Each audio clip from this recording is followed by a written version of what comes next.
ziggy. And send be a better say, Yaman penny another down go for the say, or maimu. See a better bar, bibia to missy. Now see a fiabatono on power timmy, wakame, enti or the cocobo, aquama manuko outdrawn kaini na.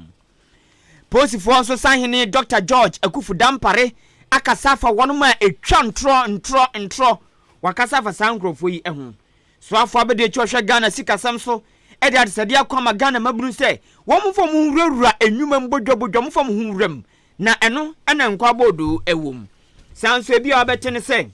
Oko poemantema NPP amonyoko no e dia to just say afi campaign a wo be no e bi nsi wabako semuda na nina e breaking the 8 campaign e mu nchiremu medeba owura chema wontumi nso aka cha owura John Dramani Mahama so yo bema pa wakukuduro oye bema no madu anwo a onyini ti na omomra no munye debate no na asamfa na asamonko weyi ane afoforo bi na wie masi adwade nam se awia pramto bre akan kase nyumekuo bi ebo asomasene e wosika famu Eye Masha Beauty and Training Center Odi Media Network Home Appliances Ebusu Tam Ewe Yakachi Nyumekuo bi ena ema misika Information Centers Bro Edionum Eko Ediosia Ebi wabono mantemu Ebi wa sante mantemu na dudu na Ewo epoye mantemu kwa sante atima mentia Eto anantuo sport Original adwa Wanum so ebiem kuha Kasiye iwomo fan live For adwen chafa 0533 898915 ukuta Yesu moja eno no ye yam fafa SMS so ukuta smartphone nso a na dia fa WhatsApp ana SMS making come Facebook live nso me dam yopo o chame adawroma odematum me din edikwaku enin kusi buadum ensam no ni nkyeremu ene ni fiti ase eni Ahenkan FM what wasum papa no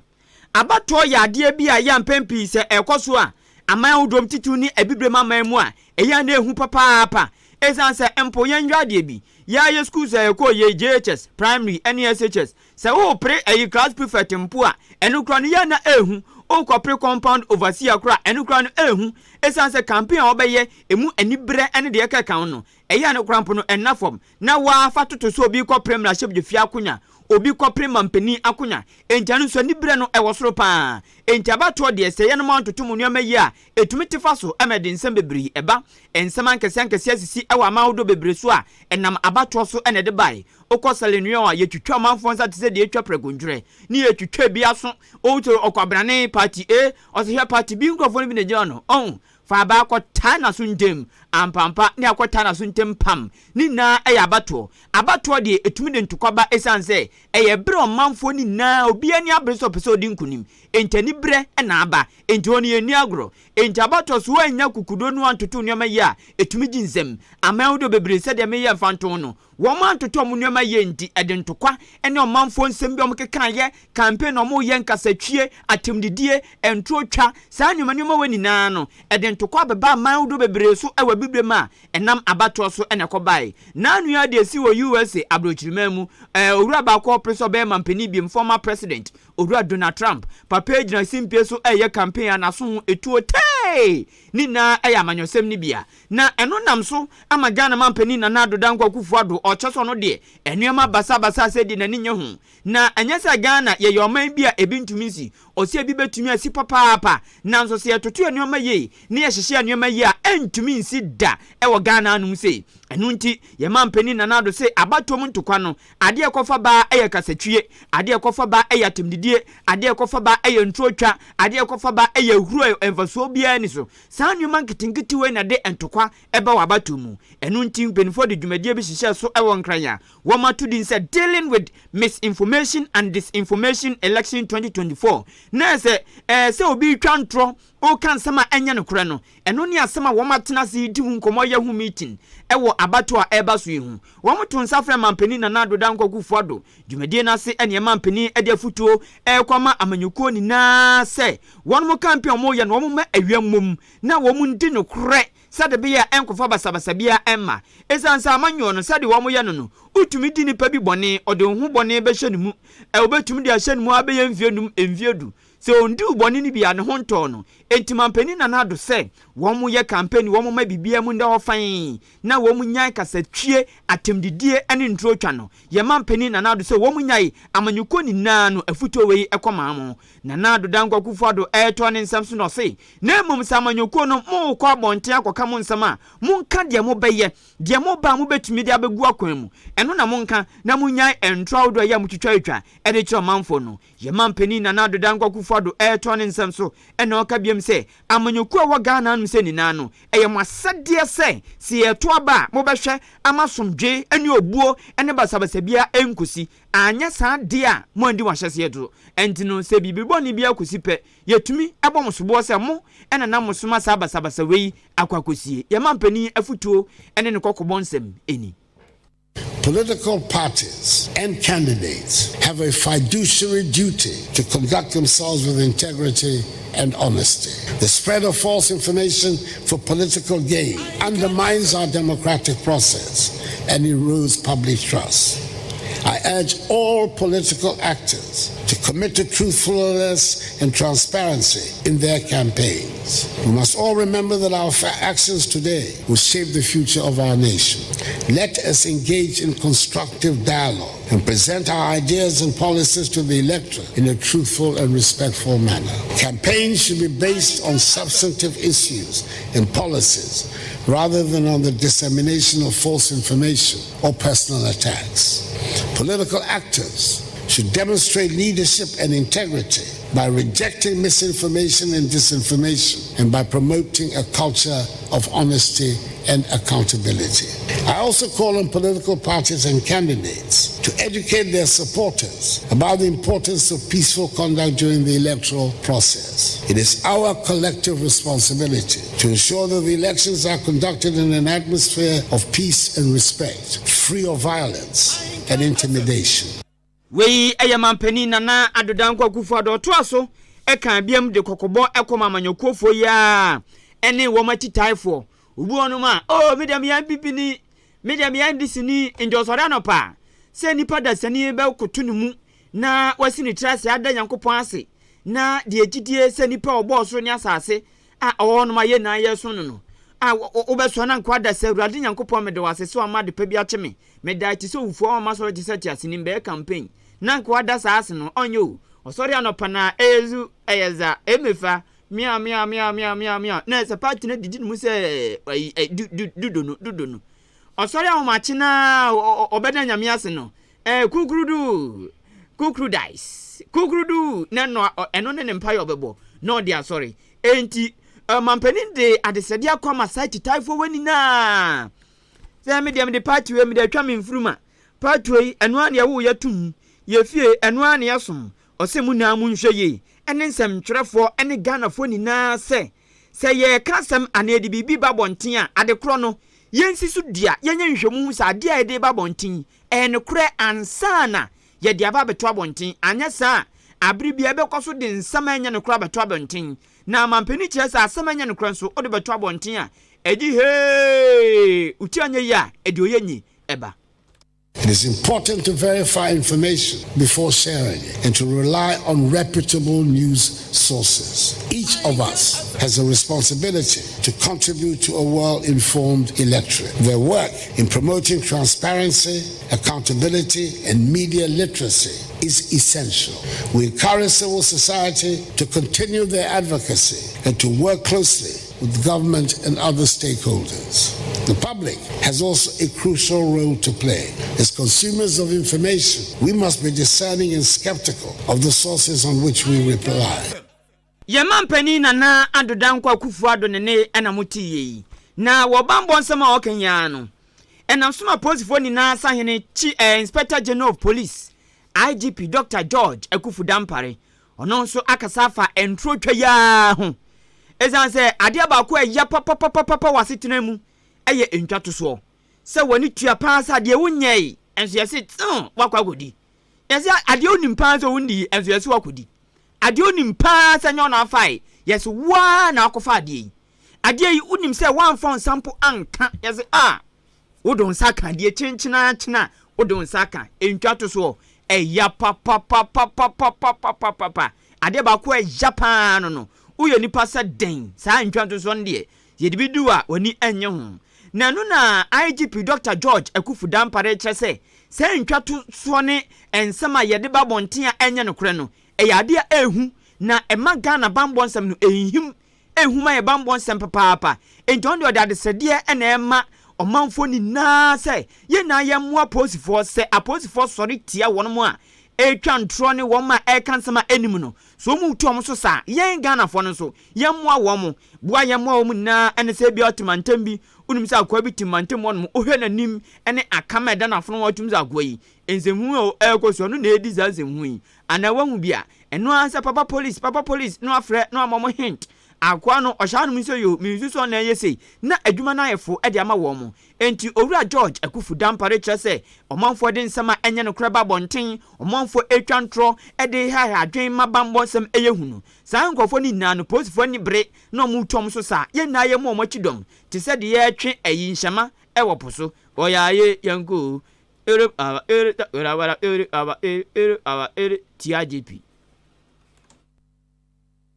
And the sponsors, both financial influence and others of such people, let's deal with them in two ways. Through the principle of moral persuasion. Because some of them may not know, they are just being used for the parochial limited interest of an individual, a group, and therefore they just carry along and run with it. Persuasion will help some of them to get out of the trouble, even including some of the sponsors of these activities, when their conscience are pricked to the fact that why do you allow a personal limited interest to override a national interest? Because your personal interest, when it survives and the national interest collapses, you have no interest. And if they fail through the art of persuasion, work with us to use the full force of the law to deal with them. Because such people, God will be happy for them not to live among us than to be among us and destroy all of us. The manufacturers of this fake news, when it becomes a product, it has no leg to go to the market. We become the PZ pipes that carry it to the level that it becomes spread and goes viral. So we need to look at ourselves and see that if there is a fake news,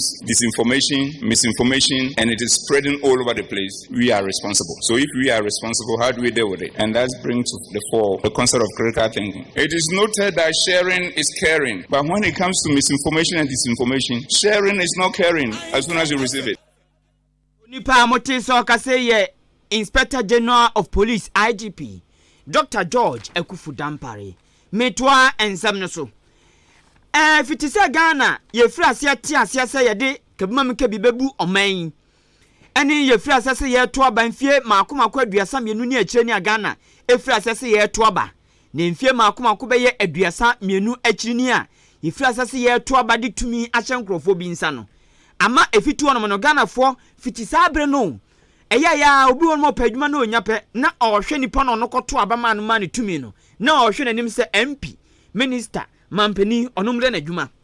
enti be ye mfie aduasa ni akyire ni no saa na Ghana etia besi mampani na nado dankwa kufodo amamoi saa na tie na obi won mo ni adwuma ye ɔse o aban kreti adwuma mayen aban nwe ye ho aban ma ye adwuma aban fam adwumam enti anopa wi anwumre ɔsɔre a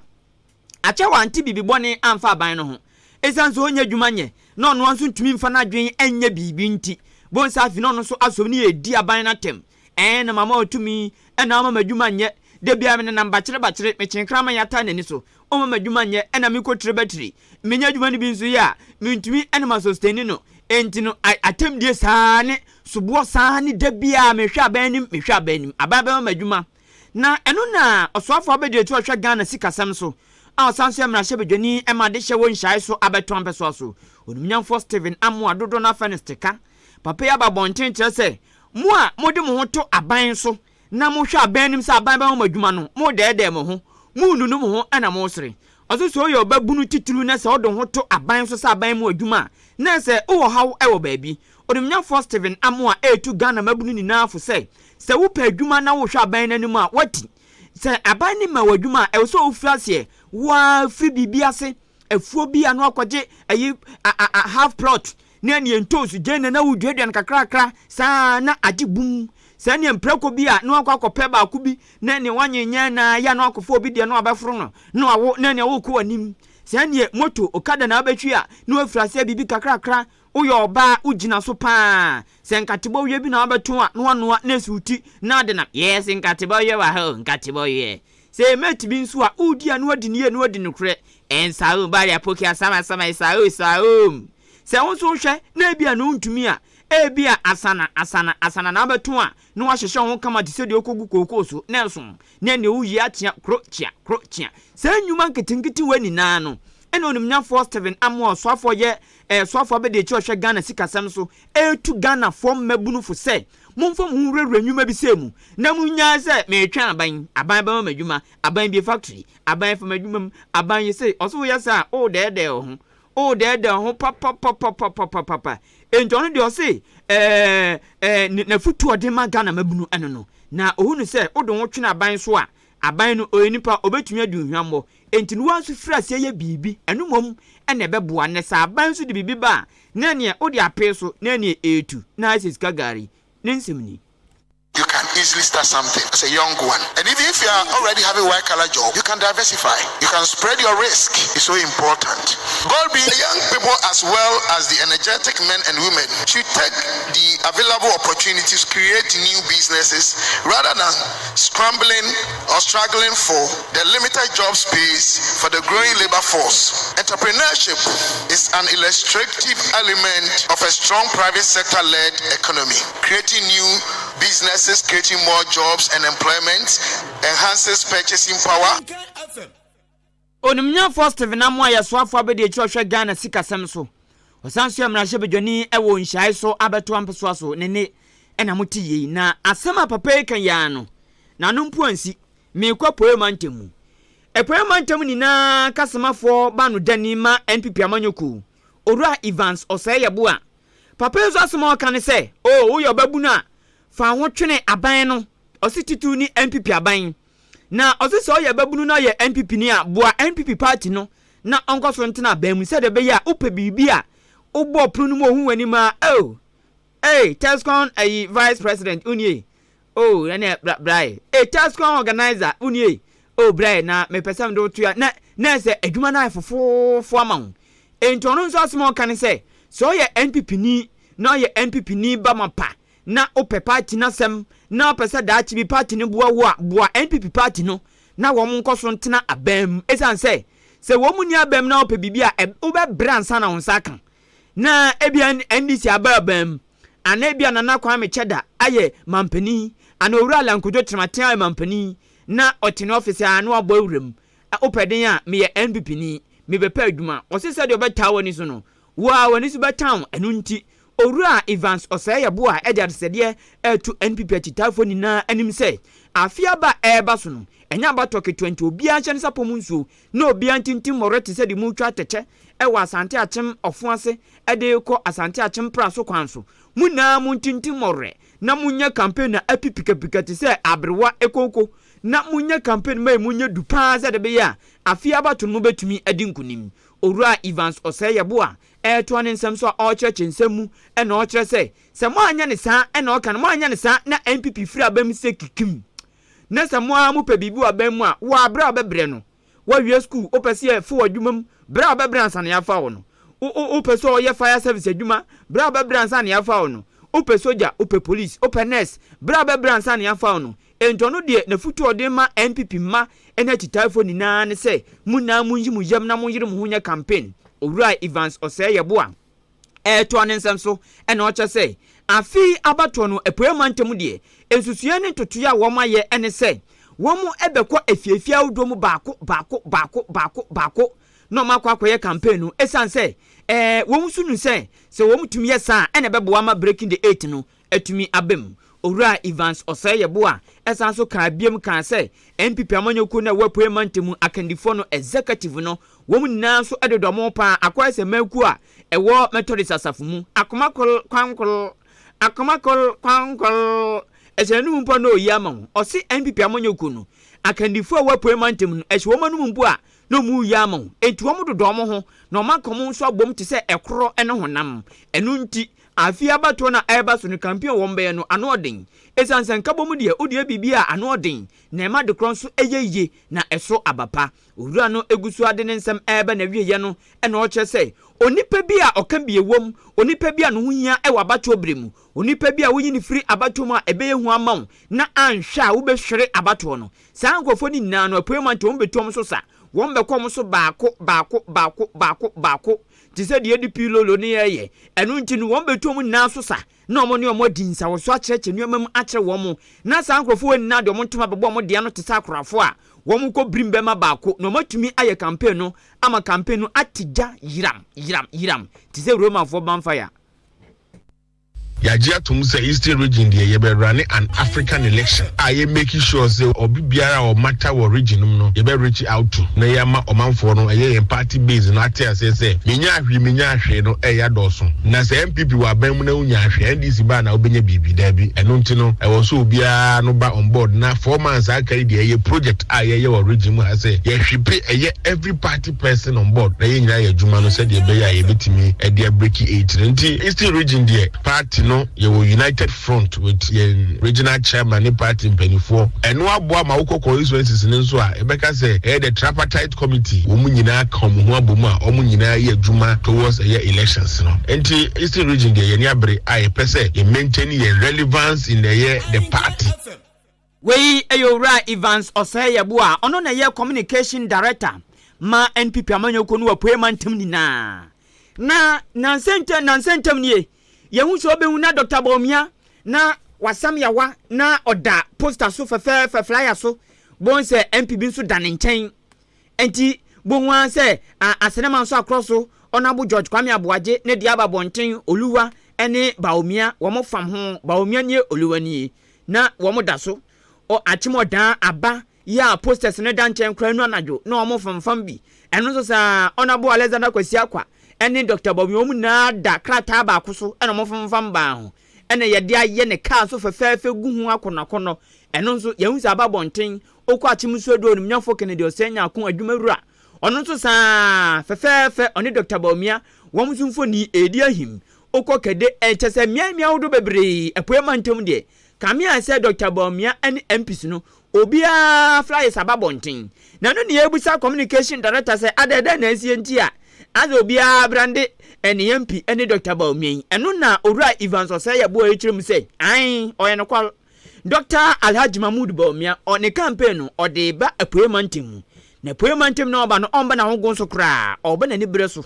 eno nti na ma MPs no bia aboabo no de atwen no na eno no panyini kire say Dr. Baumia be frase e wa appointment mu we frase dada e wo osanambo sumi ne da etoso mienu na obefire appointment ma ache bi osana bosome ne da etoso dunso nti obecha pa ewo appointment na die nti obecha no ena panyini kire se oye kakra oba kwagina home oyinipa onye robot se de bi obetumi aye adwuma no fenchem na enkofa asem kese bia nso emre na pomuden owura Evans Osayebua echirimusi enkoye straight tour Ebeka constituencies ni bia bobom obeba first 3 days a year on the second third fourth they were breaking no asamba back to the region on the 9th up to 11th no asamba 15th to 17th sana insanity a year touch base with every constituency a Eastern region. This is the first time I am back on such a campaign your leader nankasa TSC former one a year major program a woman a meet and greet I think say that a year face to face no a boa campaign ni pass nipa moti so kasa yonumunyafo owura Evans Osayebua ono na ye kutawodie ba no danima NPP amanyukuo ewo appointment nina nene ena moti ye eya wiapem to bra kan kase a wasugusu tie ewo Ahenkan FM wati wasum papa no fo adwenkyerɛ fa 0533 898915 0533 898915 text message ena WhatsApp making kan amount na chema wuntumi asantemantemu MPP dwemtwe peni wakasa bi atro John Dramani Mahama na ansa na mekom di mu nsem ababesom no mame nkoda wo mo yabuwa so kase yasene e wo sikafo masembra me ba na yatoa so Masha Beauty and Training Center so peso oboti ene mema ene ma obia boniti ewiase na esesa sei ayon sesa tena obi ye emu na ye na ebe dane mo abeyo enti wiase sesa bi Oya oba anabema opese oboti a utumi commercial beauty and training center na oboti na mo. Ewi asiade e depa ne se uni obi ye adwuma na nipa no wo adwuma no mu nimde. Esan se sai nipa no se oshoba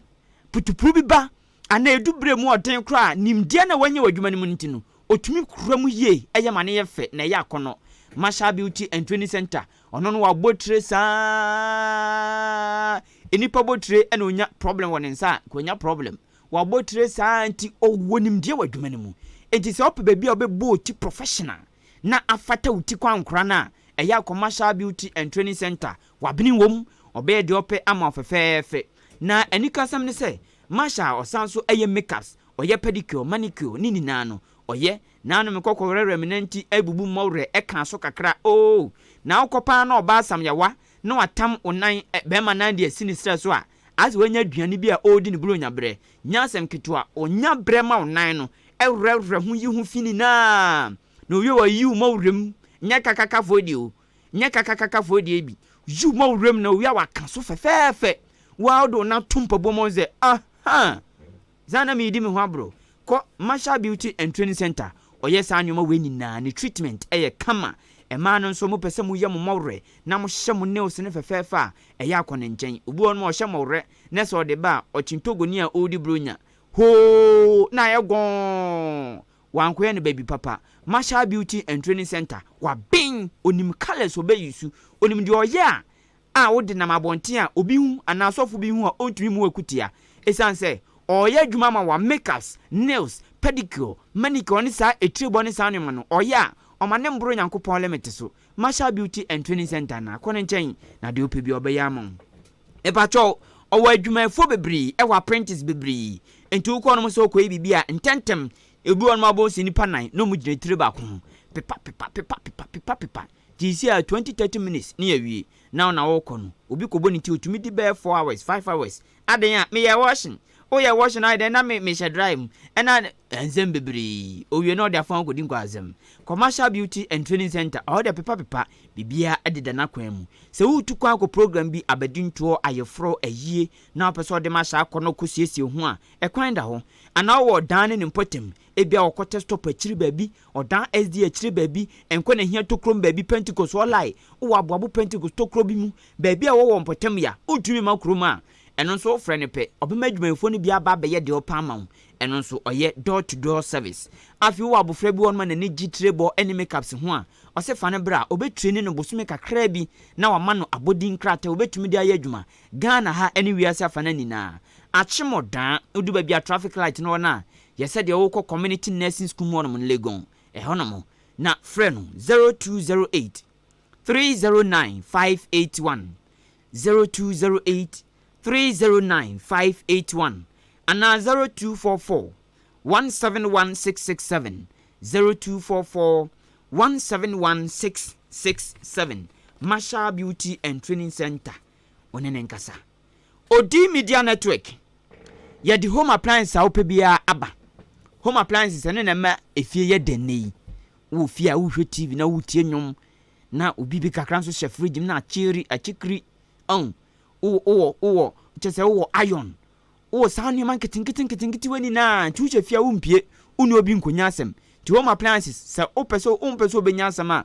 yade ba ko a ebo nipa wo ba free sanu man no ti home appliances de eno na wiase na yedi dwuma blender ene sanu man no obi on mo opebi nso watwe afa ne bo a ontumi nto ne bo ne den se ope air conditioner fridge TV, rice cooker, blender, washing machine, ceiling fan, iron, home theater, adi opebia ye home appliances no. Oba Odi Media Network a. Di ope no, ye bobo ne kyerɛwa na watua fa.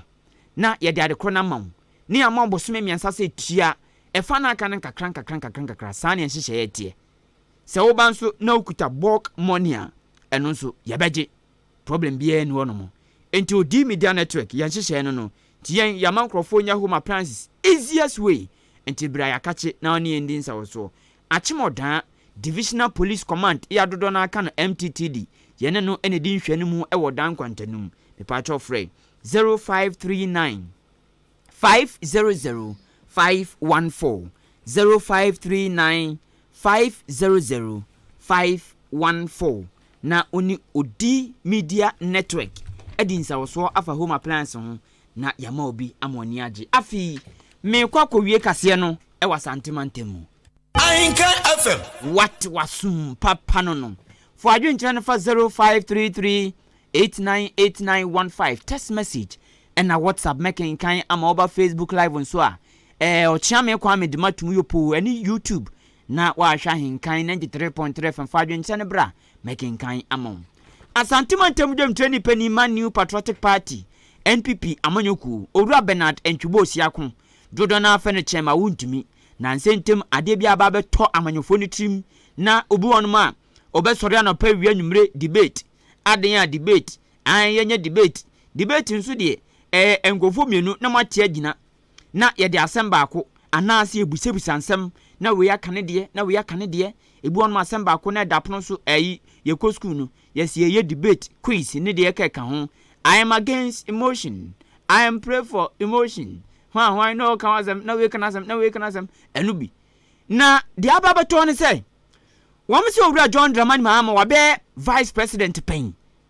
Ena Dr. Bawumia so eye vice president. Na nkofo mienu we na person be mampani. Enu na NPP amanyoko ni kire say. Okay, se sa de a muni na dibere yi obi a de bi pen. Etimumra na yenye debate. Na yembusebusa mne nhwe obi achievement yenhwe de ne de wanimu na Ghana fo nyina so nto aba ema no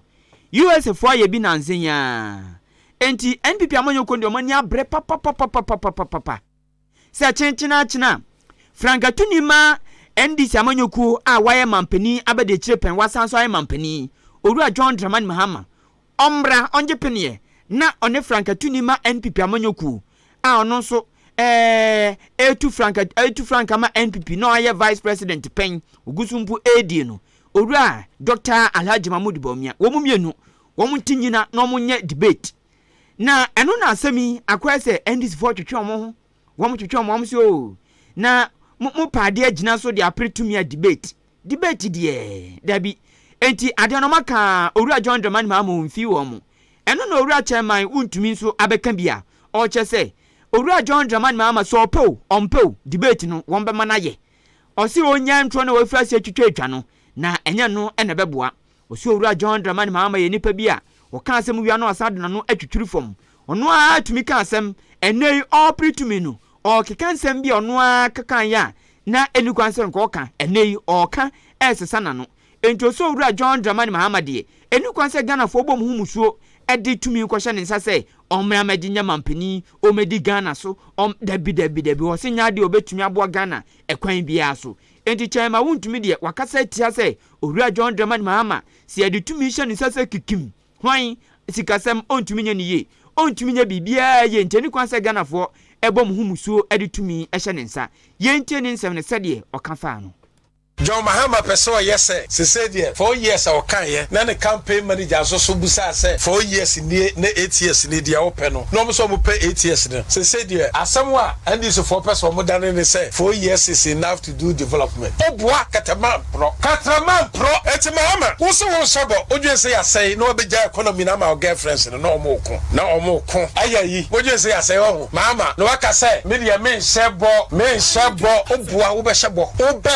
as a former president ade awaye no ka na de ono so ba na ono so nka de awaye ade de obetimi aye what you say enti se Joshua Alabiba begina se Ghana for 8 years ni and 4 years ni mu de na mo pe na Ghana for so mu pe 8 years a ni nyina ne se yemfa ne se Bawumia ene Mahama omu tu kwa konkran na enkran na omu kwa ji enkwaduro na aba na omu di mfie nan ene de ko na da ko pe ene wo so mu di babeduru ase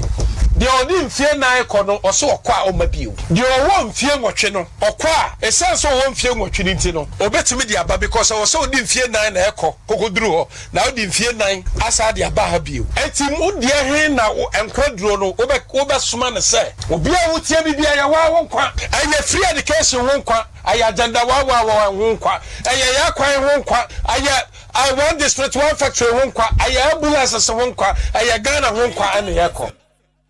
we aye chema wuntumi na oto so na o kire se obo mampani na nado dankwa kufu do abaso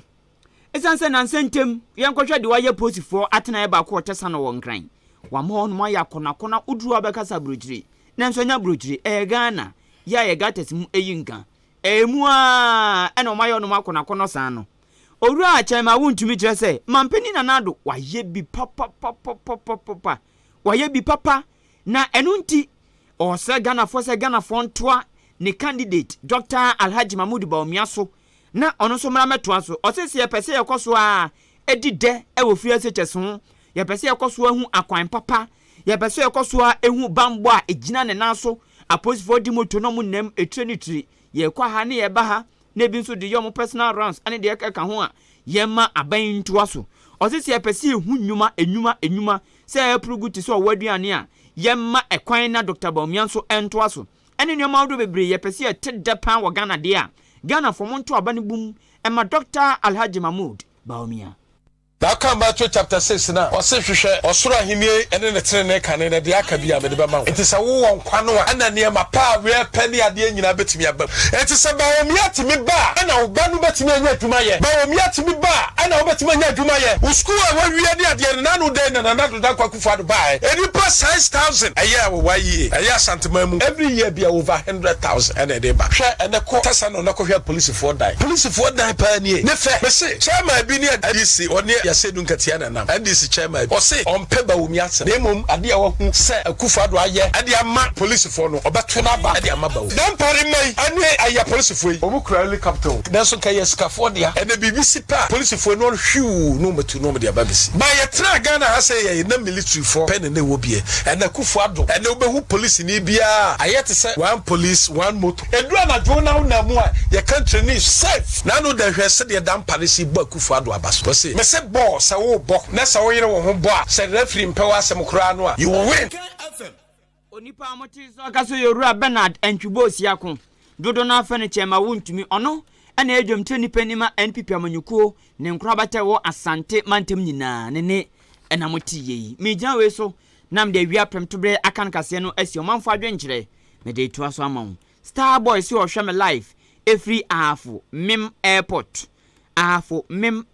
ehono mu na wo hwe me free no se kase no Philippa papa Star Boy de odi aba no Shama ba Edna Benya o se no kre se Dr. Bawumia ba ya betu no wanya 30% pe eno benya wanya 30% eno benya enti no gidigidi ni nane e ka o prugo na no 30% yemfa nteka njonya prekum na nasum enyo no fantastic Wilberforce onso di fisahwi asanwene so o se NPP aban ya Dr. Bawumia nanado edianimu no nukrenie womo strategies papa womo strategies panti Ghana for mumma saa aban NPP aban no enkoso a nkuta Ghana beye mfie enan wotwe enka ho na womo na betumi aboa ama anesfo awie titifi yafo modwumam ena nanu ye wura yi kire se wafa 15200 ye fo modwumam ene omanfo mo wura ho beye mfie nan mfie miensa womani agi se tam te se de omanwu Yesu aden a abanyafo modwumam enti mumma aban kwan na ontena so enche na yeso dwunso fa akwa ni twahuru ti epese Ghana twahuru a ye ma aban dwunso fa akwa ne twahuru osi police officers ene ye pia omugum sa distributing tribes eno so sa ne ma weni na no akwan hwemfidi odema MMDCs enjo so on de okakosi ni se NPP aban die strategies ne ntotoya die wo mu obi papa enti ye ma no ntoa so biem DJ Omale N Wayosi Goso or say JDM has been a president before, so what additional thing is he bringing again? Or say Ora John the man mama Eds Bipen Edo man pen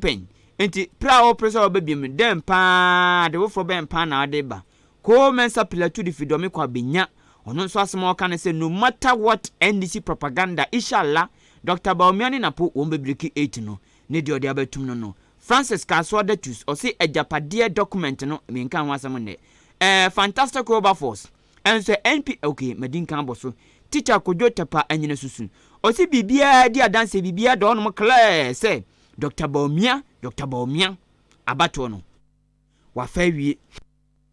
wafa awie kura yaw Isaac say good afternoon Ahenkan FM ayiko or say otie me free achem aboabo ne de odiaba eno no Master Planner Junior Kintampo say drip no ene drip menka wasem nti wo so de omdiaba begum eno no me de omanfo adwenche no AC na enwumde atoa so Akwakwa efia de ochina ye ko achimbatabi. Achimbatabi. Ahenkan FM Soccer Fiesta. Soccer Fiesta. Nyasem kitu akra. Tun sa Ahenkan FM nyoma babatabi a program na eba so ochina no. To ochina wi a kwasi adanso ayi kwesi distribution ne ayi pipianse ampadu. Wom workers no so de jantam so kwabra bo ansi obebo bintimi nkan azama no.